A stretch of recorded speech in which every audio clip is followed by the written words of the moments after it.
Et tout de suite, allons rejoindre notre envoyé spécial à Marrakech, Ilham Berada. Ilham, bonjour. Bonjour Pape. Alors Ilham, aujourd'hui vous vous êtes rendu à Amzmiz, une zone qui n'a pas été épargnée par le séisme. Pouvez-vous nous décrire l'endroit ? Alors, je suis effectivement donc venue à Amzmiz ce matin. Amzmiz, juste pour rappel, c'est une ville, une toute petite ville qui est quand même à une 50aine de kilomètres de Marrakech. Alors, dès qu'on rentre dans la ville, on voit quand même les conséquences très importantes de ce séisme et certains quartiers ont été entièrement démolis. Et on peut voir aussi des fissures saillantes tout au long des bâtiments. Et bien évidemment, les gens sont sortis et ils sont installés dans des campements tout au long bien sûr de cette ville, dans leur quartier, parce que les gens ont envie de rester à côté de chez eux. Mais ce qui est aussi important à signaler, c'est que ici à Amzmiz, il y a un des 3 campements militaires mis en place au lendemain de ce séisme, bien évidemment sous les hautes instructions royales, qui je rappelle est le chef suprême et chef d'état-major général des forces armées royales. Donc dès les premières heures, les modules ont commencé à être installés dans la région et bien évidemment au lendemain ils ont commencé à accueillir les familles sinistrées. Comme je le disais, il y a 3 modules militaires qui sont installés dans la région. Il y a celui d'Amzmiz où je me trouve, il y a celui d'Esni et celui de Dlet Yacoub qui peuvent accueillir jusqu'à 10 000 personnes et bien évidemment c'est un chiffre qui peut être extensible. Sur place, vous l'avez dit, Ilham, les phares ont installé un campement militaire. Combien de personnes y sont accueillies et que retrouve-t-on dans ce campement militaire ?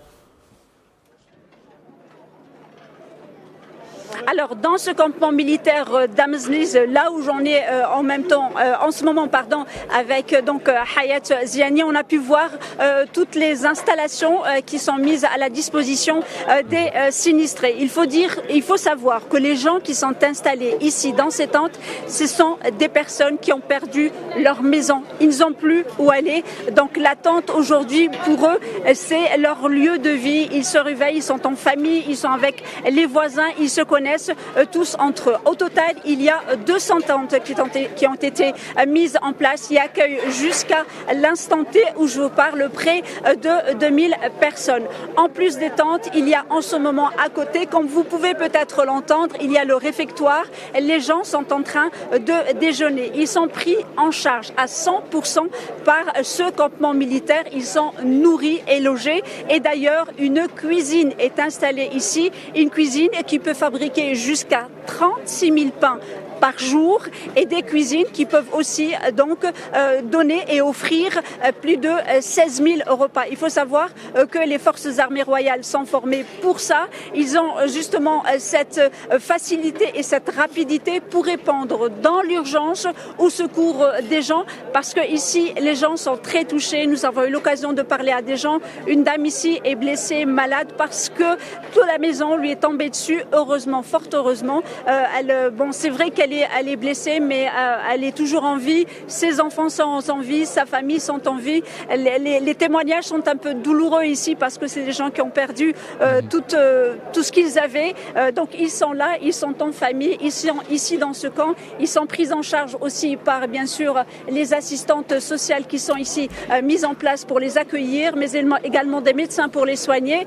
Et pour une première fois, il y a même une crèche pour accueillir les matins les enfants, comme on a pu les voir ce matin avec les assistantes sociales des forces armées royales marocaines. Ilham Berada, merci. Merci pour toutes ces précisions. Merci également pour ces mots qui rassurent. Nous disons aussi merci à Hayat Ziani derrière la caméra.